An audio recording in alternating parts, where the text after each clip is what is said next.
Welcome to part 3 of Maryland's Pokemon Diamond Adventure. Last time, I had made my way to see Professor Rowan in Sandgem Town.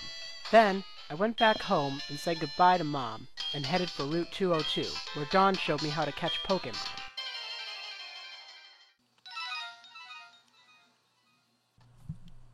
Okay, now I am ready to catch some Pokemon now that I have my Pokeballs. Remember, Dawn gives you 5 Pokeballs, so you can use those to catch pretty much all of the Pokemon you find here, but you're going to want to weaken them first.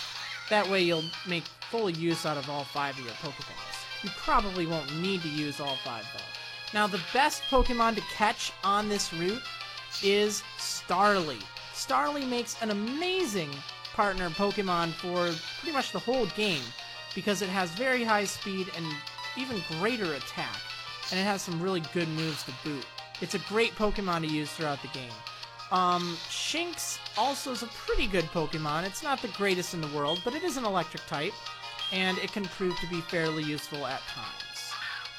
And then there's also Bidoof, which isn't the greatest Pokemon in the world, but it's also not absolutely terrible. It does pick up some things like Hyper Fang and a few other things. Headbutt, I think. So it's not like absolutely terrible, but it's definitely outclassed by the likes of Starly, and it's a coin flip between that and Shinx. Anyhow, we've just moved along a bit. There are 2 trainers that you have to fight on the route.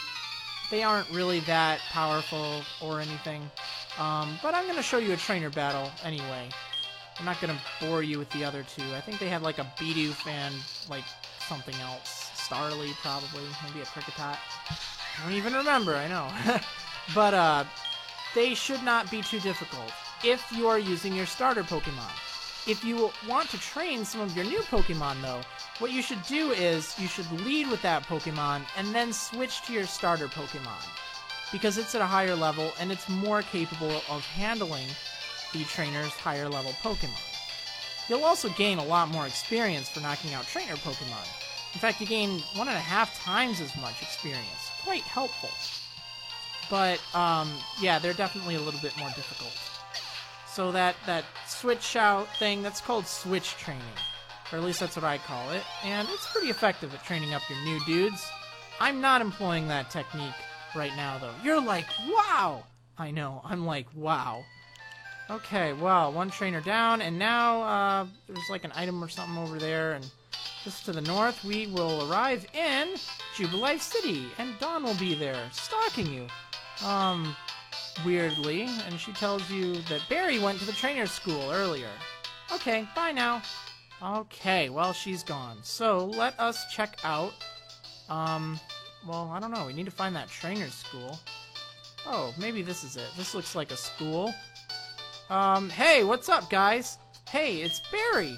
Hey, Devin, did you come to study too? I went ahead and memorized everything that's up on the blackboard. Alright, what brings you, huh? You've got something for me? Yes, I do. I have the parcel. What is this? Score! It's a town map, huh? Why are there 2? I don't need 2. Here, Devin, you take one. Alright, so I get the town map. Woohoo! Now I can see where I'm going. Oreburgh City's where I should be going next. It'd be just perfect! Okay, see you around. Yeah, he runs off. Like he always does. Now, you can fight some of the trainers in there for additional experience if you want, but I'm just gonna go outside for the moment.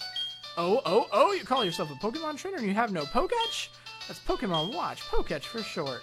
He invented and now manufactures them, and he's doing a promotional campaign. You need to find these campaign clowns scattered throughout Jubilife City. There's one of them just to the north of the Pokemon Center, and he asks a really dumb question. Yes is the answer. I think yes is the answer to all of them, so it doesn't really matter. Their questions are ultimately irrelevant. Also, I'm going to show you where they all are. Yeah, you are repeating yourself. I don't need to deal with that. So the next campaign clown can be found, not over there, not up there, but right here, as a matter of fact, right outside of this big building here. Can a Pokemon hold an item? Yes, a Pokemon can hold a single item. Yeah. So he tells you basic stuff. Cool. Alright, Coupon 3. Let's see. What do we got? We need one more campaign clown, and it's right around here somewhere. Oh, that's right. It's over here. Right outside of the Poketch building, as a matter of fact. Right there. Look at that clown. Alright, just like Pokemon types, move types, or moves have types too. Try to say that 10 times fast. Okay, so now I have all 3 coupons, and allegedly I can get a Poketch for this. But we'll see if that holds to be true. Okay, dude, now you need to go back to this guy and talk to him after you've gotten your coupons. If not, you're not going to be able to progress. So if you save your game, turn it off for a while, and then come back and it's like, oh my goodness, where do I go? You need to talk to this guy if you don't have your Poketch on the bottom screen, which is where it is now. After you've done all that, you can go out to the east there, and you can take Barry on.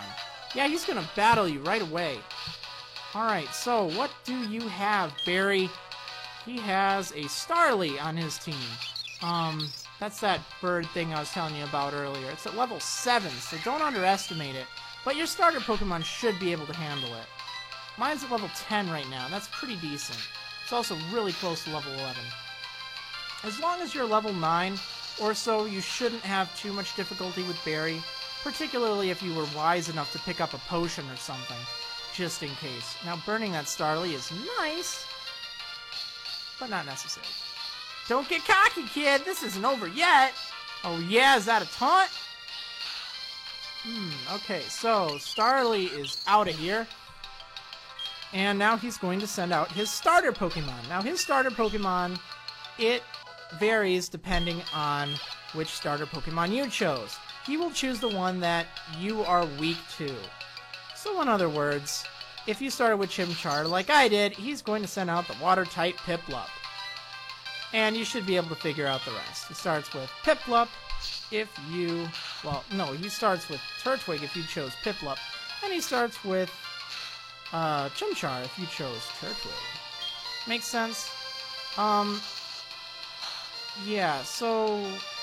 I used Ember there knowing that it's not very effective, but because I also get the same type attack bonus, I was just trying to see if it did more or less. Because sometimes you can be surprised.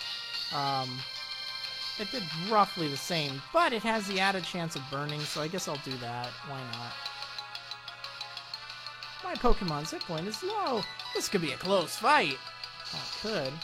But I think I'm going to get you in the end.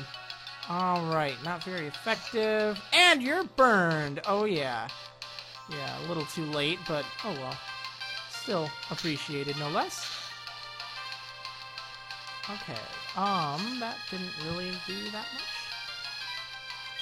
Excellent. Okay, you're gone, buddy. Oh yeah.